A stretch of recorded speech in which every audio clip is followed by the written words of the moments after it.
जय हिंद साथियों, क्या हाल है आपके। उम्मीद करता हूँ अच्छे होंगे और अपनी पढ़ाई अच्छे से कर रहे होंगे। तो मेरे भाई, अब एसएससी जीट के एग्ज़ाम में ओनली 30 दिन का टाइम बचा है, ठीक है ना।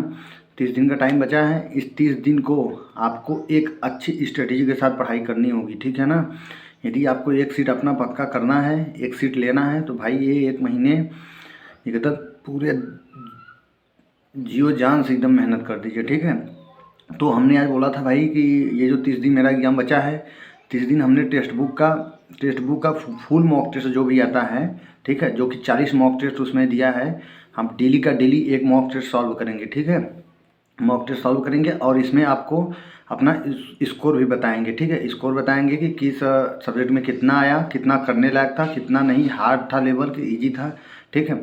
उसके बाद ये सब बताने के बाद आपको हमने बोला था कि हिंदी और जीएस का, जी हाँ, टेक्स्ट बुक के हिंदी और जीएस का आज आपको क्वेश्चन प्रैक्टिस कराएंगे, ठीक है। यदि आपके पास टेक्स्ट बुक सब्सक्रिप्शन नहीं है, ठीक है, तो आपको बोले थे हम पीवाईक्यू लगाने के लिए डेली। तो पीवाईक्यू के लिए भाई हमने टेलीग्राम पे एक वीडियो शेयर किया था। यदि आप नए जुड़ रहे हैं तो टेलीग्राम पे हमने एक वीडियो शेयर किया था, ठीक है। उस वीडियो को देख के आप उस ऐप को डाउनलोड कर लीजिए, उसमें आपको फ्री पीवाईक्यू मिलेगा, ठीक है। यहाँ से आपका पीवाईक्यू कवर हो जाएगा और फुल मॉक टेस्ट जो कि हम आप डेली का डेली मॉक टेस्ट सॉल्व करेंगे, उसका हिंदी और जीएस, जी हाँ, हिंदी और जीएस का क्वेश्चन प्रैक्टिस आपको करा देंगे। इससे भाई आपको नए नए क्वेश्चन कैसे बन सकते हैं, कैसे नहीं, ये मालूम चलेगा आपको, ठीक है। और पीवाईक्यू लगाएंगे तो आपको पीवाईक्यू का लेवल पता चलेगा, ठीक है ना। तो हमने मॉक टेस्ट सॉल्व किया, फिर हम सोचे कि ठीक है भाई, यहाँ देख सकते हैं हमने पूरे के पूरे क्वेश्चन लिख दिए हैं मेरे भाई, ठीक है ना। पूरे आपको पीडीएफ फॉर्म में, जी हाँ, पीडीएफ फॉर्म में आपको आपको ये जो आज प्रैक्टिस सेट कराएंगे उसका हम क्वेश्चन भी टेलीग्राम पे अपना शेयर कर देंगे पीडीएफ फॉर्म में, ठीक है। आपको 20 क्वेश्चन हिंदी, 20 क्वेश्चन रीजनिंग और मतलब कि जीएस। आपको सोच लीजिए आपको बस 15 मिनट देना है डेली, ठीक है ना। 15 मिनट में आपके 40 क्वेश्चन प्रैक्टिस हो जाएंगे मेरे भाई, ठीक है ना। और इम्पोर्टेंट अब समझ लिए टेक्स्ट बुक का लेवल कितना अच्छा आता है मेरे भाई, ठीक है ना। टेक्स्ट बुक का लेवल कितना अच्छा आता है, हर एक क्वेश्चन भाई एग्जाम के लेवल से मिलता है उनका, ठीक है ना। इसलिए भाई इस प्रैक्टिस सेट को जरूर लीजिएगा यदि आपके पास टेक्स्ट बुक का सब्सक्रिप्शन नहीं है, ठीक है ना। सबसे पहले हम अपना स्कोर बता दें तो भाई मेरे 64 क्वेश्चन सही थे, ठीक है। 64 क्वेश्चन सही थे और 11 क्वेश्चन गलत थे। भाई टेक्स्ट बुक का लेवल थोड़ा बहुत हार्ड रहता है, क्योंकि भाई अब देखिए 64 क्वेश्चन मेरे सही हुए हैं, लेकिन परसेंटाइल 99.40। अब सोच लीजिए भाई, यहाँ RWA का मॉक टेस्ट देने पे 77 मतलब 70 क्वेश्चन 72 क्वेश्चन कर लो, तब जाके आपका 98 मतलब कि 98 99 परसेंटाइल बनता है। परसेंटाइल को देख के आपको लेवल मालूम हो जाना चाहिए कि किस लेवल का पेपर आता है, मतलब कि टेस्ट देते हैं टेक्स्ट बुक, ठीक है ना। तो आपको डेली का डेली ऐसे ही हम सॉल्व करेंगे और आपको प्रैक्टिस सेट डेली का डेली हिंदी और रीजनिंग का कराते रहेंगे, ठीक है ना। तो चैनल से जरूर जुड़िएगा भाई, और इसका पीडीएफ पाने के लिए टेलीग्राम पर जरूर जुड़िएगा। टेलीग्राम का लिंक हम डिस्क्रिप्शन में दे रहे हैं, वहाँ से आप टेलीग्राम पे जुड़िएगा, ठीक है। तो अपना स्कोर की बात करें तो भाई मेरा 64 क्वेश्चन सही था, जो कि भाई मैथ में मेरा 17 क्वेश्चन सही था, ठीक है। जीएस रीजनिंग में मेरे आज 16 क्वेश्चन सही थे। रीजनिंग करने लायक था भाई, थोड़ा सा मेरी गलती की वजह से 4 क्वेश्चन गलत हो गया, ठीक है। उसके बाद जीएस का बात करें तो भाई 11 क्वेश्चन सही था जीएस में। जीएस बहुत हार्ड देता है भाई, हार्ड क्या मतलब कि अच्छा लेवल का जीएस देता है कि एग्जाम लेवल में मिल सकते हैं ये सब क्वेश्चन, ठीक है ना। उसके बाद हिंदी भाई 20 और 20 सही थे, ठीक है। तो ये था मेरा क्वेश्चन। अब आपको साथियों हम ज़्यादा समय नहीं लेंगे, आपको क्वेश्चन प्रैक्टिस कराते हैं, ठीक है। तो वीडियो को पूरा देखिएगा मेरे भाई, ठीक है, और चैनल से जरूर जुड़िएगा, आपको इस चैनल से बहुत ज़्यादा हेल्प होगा, ठीक है ना। तो टेलीग्राम पे भी जुड़िएगा ये पीडीएफ आपको लेने के लिए, ठीक है ना भाई। अपना प्रैक्टिस सेट स्टार्ट करते हैं। तो यहाँ पे देख सकते हैं भाई, हम आपको 40 क्वेश्चन, जी हाँ 40 क्वेश्चन आपको प्रैक्टिस कराएंगे, ठीक है। तो पहला क्वेश्चन, ज़्यादा समय नहीं लेंगे भाई। पहला क्वेश्चन है, भारत के उपराष्ट्रपति के लिए कौन सा कथन सही है, ठीक है। वो यहाँ पे क्वेश्चन दिया था मेरे भाई और 4 ऑप्शन आपको दिए गए थे, ठीक है। 4 ऑप्शन दिए गए थे, उसमें से भाई आपका ऑप्शन सही था, वह राज्य का मतलब राज्यसभा का पदेन सभापति होता है। तो उपराष्ट्रपति को आपको पता है मेरे भाई कि राज्यसभा का पदेन सभापति होता है, ठीक है। उपराष्ट्रपति बनने के लिए आपको न्यूनतम आयु कितना चाहिए मेरे भाई, 35 वर्ष, जी हाँ 35 वर्ष का आपको आयु चाहिए मेरे भाई, ठीक है। और यदि बात करें उपराष्ट्रपति को कैसे हटाया जाता है, तो उपराष्ट्रपति को हटाने का प्रक्रिया भाई, उपराष्ट्रपति के लिए कोई भी महाभियोग की प्रक्रिया नहीं लगाई जाती, ठीक है। उपराष्ट्रपति को साबित कदाचार एवं असमर्थता से हटाया जाता है, ठीक है। उपराष्ट्रपति के हटाने की प्रक्रिया यदि बात करें तो भाई, उपराष्ट्रपति के हटाने की प्रक्रिया आपको सबसे पहले राज्यसभा में लाया जाता है, ठीक है। लोकसभा में इसको हटाने की प्रक्रिया नहीं लाया जाता, ठीक है ना। ये इसका प्रक्रिया कहाँ लाया जाता है, राज्यसभा में। और राज्यसभा में कैसे हटाया जाता है इसको, साधारण बहुमत से, ठीक है, साधारण बहुमत से उपराष्ट्रपति को हटाया जाता है, ठीक है ना भाई, साधारण बहुमत से उपराष्ट्रपति को हटाया जाता है। उसके बाद बात करें हटाने की प्रक्रिया जो है मेरे भाई, जैसे उपराष्ट्रपति को आप हटाएंगे तो 14 दिन पहले, जी हाँ 14 दिन पहले आपको उसको सूचना देनी पड़ती है, ठीक है ना, उपराष्ट्रपति को सूचना देनी पड़ती है कि हाँ आपको अपने पद से हटना होगा, ठीक है। इन 14 दिन में यदि उपराष्ट्रपति अपने आप को सही साबित कर लेगा तो फिर से उसको मतलब कि अपना सीट कंटिन्यू कर सकता है मेरे भाई। यदि नहीं साबित कर पाएगा तो अपने पद से अपने आप त्यागपत्र दे देगा, ठीक है ना।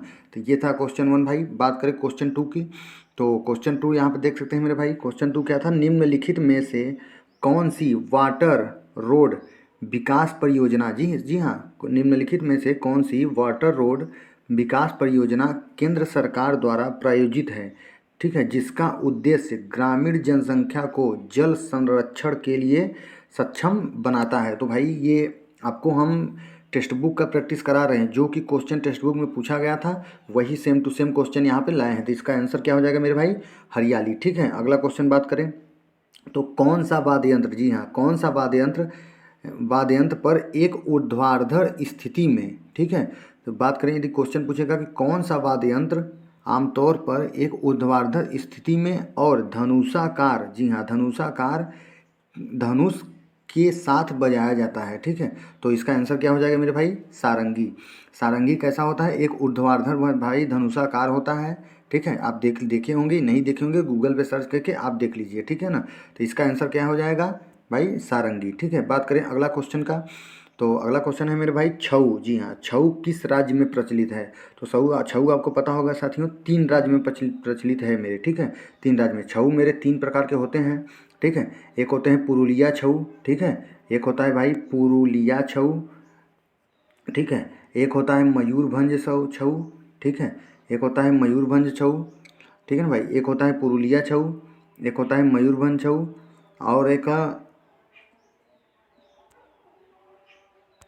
और एक होता है मेरे भाई सरायकेला छऊ, ठीक है, सरायकेला छऊ, ठीक है ना। तो ये 3 छऊ के ये 3 प्रकार हैं मेरे भाई, पुरुलिया छऊ, मयूरभंज छऊ, सरायकेला छऊ। बात करें पुरुलिया छऊ, तो पुरुलिया छऊ कहाँ होता है मेरे भाई, पश्चिम बंगाल में, ठीक है। बात करें मयूरभंज छऊ तो ये कहाँ होता है भाई, ओडिशा में। बात करें सरायकेला छऊ तो ये कहाँ होता है, झारखंड में। तो ये था दोस्तों मेरे क्वेश्चन 4 का आंसर। उम्मीद है आपको अच्छा लगा होगा भाई। यदि आपको अच्छा लग रहा होगा अगर चैनल से ज़रूर जुड़िएगा मेरे भाई, आपके ज़्यादा समय नहीं लेंगे भाई, 15 से 20 मिनट में आपको 40 क्वेश्चन का पूरा प्रैक्टिस सेट पूरा डिटेल में करा देंगे, ठीक है ना भाई। और अगला बात करें भाई, अगला क्वेश्चन, तो यहाँ पे क्वेश्चन देख सकते हैं, कौन सा लोकनृत्य, जी हाँ कौन सा लोकनृत्य देवी दुर्गा, जी हाँ देवी दुर्गा और महिषासुर के बीच नकली युद्ध का प्रतिनिधित्व करता है। यदि आपके क्वेश्चन पूछ लेगा भाई, ये बहुत इंपॉर्टेंट क्वेश्चन है, पूछ लेगा कि कौन सा लोकनृत्य देवी दुर्गा और महिषासुर के युद्ध के बारे में प्रतिनिधित्व करता है, तो आपको क्या बताना है, डांडिया रास, ठीक है, डांडिया रास। ये कहाँ होता है, गुजरात में, ठीक है। अगला क्वेश्चन बात करें साथियों, तो कांग्रेस कार्य समिति ने जुलाई 1947 में डैश डैश डैश में भारत छोड़ो प्रस्ताव आया को अपनाया। तो भारत छोड़ो प्रस्ताव को आपको एक कमेंट में बताना है कि भारत छोड़ो प्रस्ताव कब आया था मेरे भाई, ठीक है। और आपको जब अपनाया गया था, कब अपनाया गया था, 1947 में। ये कहाँ पे अपनाया गया था, तो भाई बहुत मोस्ट इंपॉर्टेंट क्वेश्चन है। तो ये कहाँ पे अपनाया गया था मेरे भाई, वर्धा में, ठीक है ना। अगला क्वेश्चन का बात करें भाई, तो अगला क्वेश्चन नंबर 7, क्वेश्चन नंबर 7 भाई, गुप्त काल में ब्राह्मणों को जो भूमि दान, यहाँ पे दान होगा भाई, दान दी जाती थी उसे क्या कहते थे, यहाँ पे होगा दान, ठीक है। तो क्या है कि गुप्त काल में ब्राह्मणों को जो भूमि दान दी जाती थी उस भूमि को क्या कहते हैं, तो क्या कहते हैं मेरे भाई, अग्रहार। क्या कहते हैं उस भूमि को, अग्रहार, ठीक है। अब बात करें अगला क्वेश्चन, तो क्वेश्चन नंबर 8 देखते हैं भाई। यहाँ पे है कि भारतीय संविधान के अनुच्छेद 44 का उद्देश्य क्या है, मतलब कि अनुच्छेद 44 में आपको क्या देखने को मिलता है। तो इसका आंसर हो जाएगा भाई, भारत के समस्त क्षेत्र में, जी हाँ भारत के समस्त क्षेत्र में नागरिकों के लिए एक समान नागरिक संहिता। बहुत इंपॉर्टेंट क्वेश्चन है मेरे भाई ये, कि आर्टिकल 44 में क्या है, तो आपको क्या बताना है मेरे भाई, कि समान नागरिक संहिता ये किसमें है, आर्टिकल 44 में। अब बात करें क्वेश्चन नंबर 9 की, तो 1991 के आर्थिक संकट के दौरान, जी हाँ, 1991 के आर्थिक संकट के दौरान किस संगठन ने वित्तीय सहायता प्रदान की थी। जब 1991 में भाई, 1991 आर्थिक संगठन आया था, ठीक है, संकट आया था, तो उस समय मतलब कि पूछा है आपसे कि किस वित्तीय संस्था ने भारत को मदद किया था, तो क्या होगा मेरे भाई, अंतर्राष्ट्रीय मुद्रा कोष। ठीक है। अब बात करें अगला क्वेश्चन, तो अगला क्वेश्चन बात करें भाई, तो यहाँ देख सकते हैं क्वेश्चन नंबर 10। क्वेश्चन नंबर 10 में क्या है मेरे भाई कि क्रिकेट की शब्दावली के बारे में पूछा गया था। तो क्रिकेट की शब्दावली भाई बहुत इंपॉर्टेंट है। इसमें कौन कौन सी शब्दावली है, batting, bowling, over, wicket, maiden, duck and inning, ये हैं भाई मेरे क्रिकेट के कुछ शब्दावली। क्वेश्चन नंबर 11 की बात करें भाई, मेजर ध्यानचंद, जी हाँ, मेजर ध्यानचंद पुरस्कार के पहले प्राप्तकर्ता कौन है। ठीक है मेरे भाई, पहले प्राप्तकर्ता, तो ये आपसे पूछा है कि मेजर ध्यानचंद पुरस्कार जो है, जो कि 1991-92 में स्टार्ट हुआ था, ठीक है, तो इसके पहले प्राप्तकर्ता कौन है। तो भाई बहुत मोस्ट इंपॉर्टेंट क्वेश्चन है। तो पहले प्राप्तकर्ता कौन है, विश्वनाथ आनंद, जो कि कब पाए थे भाई, 1991-92 के लिए पाए थे। और इनका और पुरस्कार का बात करें तो भाई 2008 में ये पद्म विभूषण पाए थे। ठीक है, 2000 में पद्म भूषण पाए थे, 1947 में आपके 87 में साथियों प्रथम श्री पाए थे। ठीक है, तो आपको ये कमेंट में बताना है कि मेजर ध्यानचंद पुरस्कार का इस समय पहले नाम क्या था। ठीक है, तो पहले नाम इसका क्या था ये आपको बताना है। ठीक है ना। आगे बात करें साथियों क्वेश्चन नंबर 12 की, तो क्वेश्चन नंबर 12 है, सितंबर 2025 में भारतीय रिजर्व बैंक के नए डिप्टी गवर्नर कौन है, तो गिरीश चंद्र मुर्मू। क्वेश्चन नंबर 13 की बात करें भाई, स्वराज द्वीप, जी हाँ, स्वराज द्वीप कहाँ स्थित है। ठीक है, ये क्वेश्चन पूछा गया था। स्वराज द्वीप का अंडमान निकोबार में स्थित है। इसका पहले नाम का बात करें तो पहले नाम क्या था साथियों, हैवलॉक द्वीप। ठीक है, इस समय नाम क्या है, स्वराज द्वीप। ठीक है, अगला क्वेश्चन बात करें तो किसने 2025 में इंडिया एआई पहल शुरू किया। भाई बहुत मोस्ट इंपॉर्टेंट है, ये पहल से क्वेश्चन बनते हैं, तो आपका आंसर हो जाएगा भाई केंद्रीय आईटी वित्त मंत्री। ठीक है ना। अब बात करें क्वेश्चन नंबर 15 की मेरे भाई, तो क्वेश्चन नंबर 15 में है, 2025 में नरेंद्र मोदी ने गुजरात के जामनगर में वनतारा का उद्घाटन किया, इसका उद्देश्य क्या है। भाई ऐसे क्वेश्चन बनते हैं एसएससी जीडी में कि कोई भी क्वेश्चन दे देगा, पूछेगा उसका उद्देश्य क्या है, तो इसका उद्देश्य क्या है, एक अनंत पशु बचाव, जी हाँ, एक उन्नत पशु बचाव, संरक्षण और पुनर्वास केंद्र के रूप में कार्य। ठीक है ना। तो वनतारा जो कि नरेंद्र मोदी ने स्टार्ट किया था 2025 में, इसका उद्देश्य क्या है मेरे भाई, तो एक उन्नत पशु बचाव, संरक्षण और पुनर्वास केंद्र के रूप में कार्य करना। ठीक है ना। तो इसका पीडीएफ भाई आपको चाहिए तो टेलीग्राम पे हम शेयर कर देंगे। ठीक है ना, वहाँ से आप पीडीएफ लेके आप एक बार और पढ़ लीजिएगा। ठीक है ना। अगला बात करें क्वेश्चन साथियों, उपराष्ट्रपति जगदीश धनखड़ ने किस अनुच्छेद के तहत अपना इस्तीफा दिया। आपको पता है कि उपराष्ट्रपति जगदीश धनखड़ ने अपना इस्तीफा दे दिया है मेरे भाई। ठीक है ना, तो आपको कमेंट में बताना है कि इस समय उपराष्ट्रपति कौन है। ठीक है ना, तो इस समय किस आर्टिकल के तहत इस्तीफा दिए थे, तो अनुच्छेद भाई 67A के तहत। ठीक है ना। अब बात करें 17 क्वेश्चन है, क्या है मेरे भाई, भारत में anti dumping and anti subsidy, जी हाँ, भारत में anti dumping and anti subsidy, ठीक है, प्रतिसंतुलन उपाय किस मंत्रालय द्वारा प्रसारित किया गया।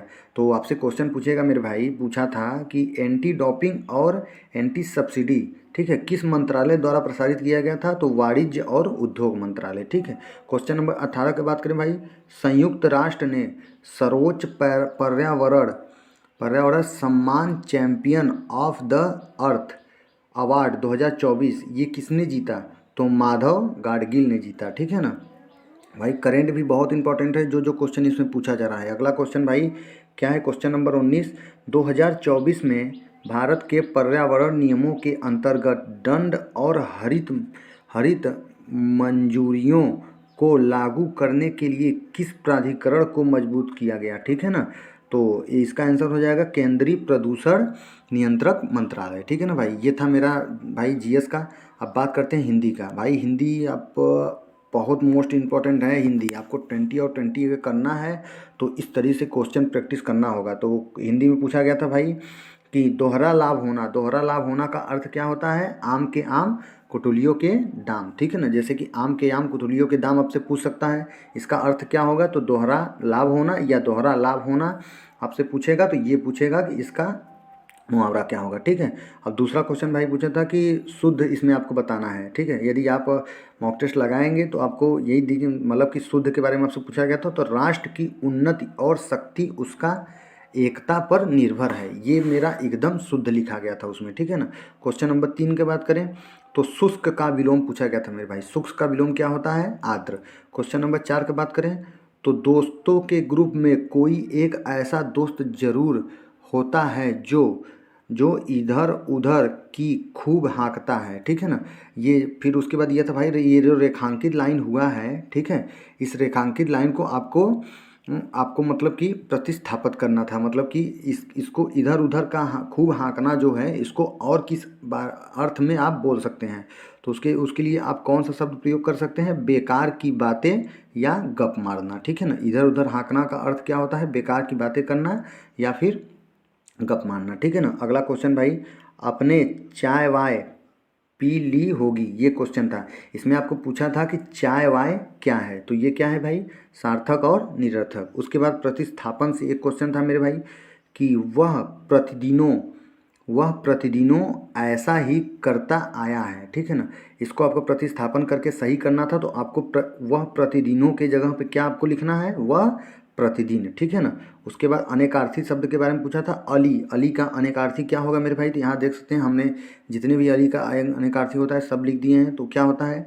भंवरा, कोयल, सखी, मदिरा, कौवा और सेतु, ठीक है ना। ये होता है मेरा अली का अनेकार्थी, ठीक है। क्वेश्चन नंबर 8 का बात करें तो जिसका उपचार या हल ना हो सके उसे क्या कहते हैं?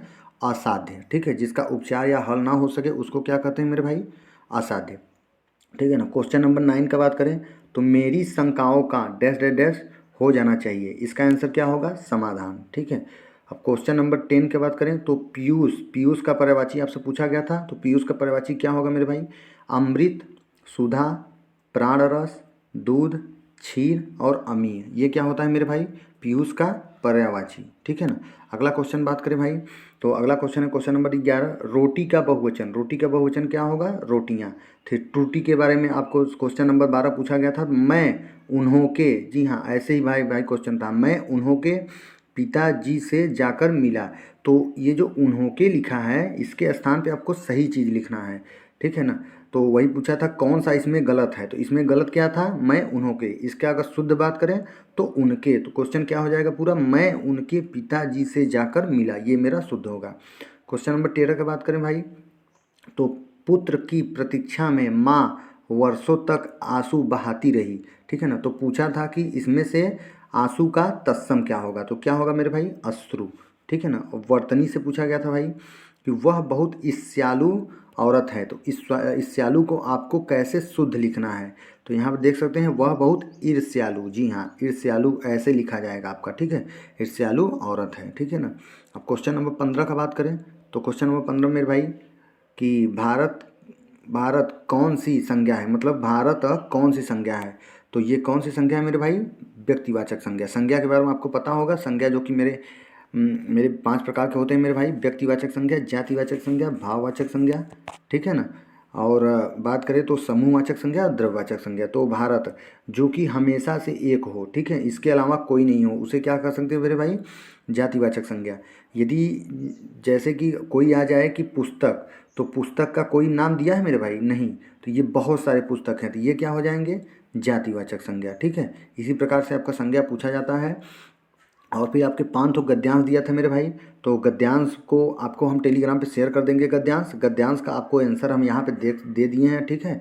तो गद्यांश आप जाके वहाँ से टेलीग्राम से देख के आप इसका आंसर देख लीजिएगा, ठीक है ना। और गद्यांश भी सॉल्व कर लीजिएगा मेरे भाई, क्योंकि गद्यांश भी बहुत ज़्यादा इंपॉर्टेंट है, ठीक है ना। तो उम्मीद है वीडियो आपको अच्छा लगा होगा मेरे भाई। वीडियो अच्छा लगा होगा तो लाइक जरूर करिएगा और चैनल से जरूर जुड़िएगा। इसी तरीके से आपको साथियों हम 10 से 15 मिनट में, जी हाँ 10 से 15 मिनट में आपको 40 क्वेश्चन का प्रैक्टिस कराएंगे। आप सोच लीजिए, ऐसे आपको प्रैक्टिस होता रहेगा मेरे भाई। 15 मिनट यदि दे देंगे तो 40 क्वेश्चन आपका प्रैक्टिस हो जाएगा। ये आपके लिए ही भाई लाफुल साबित होगा, ठीक है ना। तो यही हम सोचे कि हम डेली का डेली मॉक टेस्ट सॉल्व करेंगे मेरे भाई। सॉल्व करके आपको ऐसे ही वीडियो के माध्यम से आपको कराते रहेंगे, ठीक है। तो चैनल से ज़रूर जुड़िएगा और टेलीग्राम पे भी ज़रूर जुड़िएगा। ये जो मेरा PDF है भाई, ये हम टेलीग्राम पे ज़रूर शेयर कर देंगे, ठीक है। जय हिंद।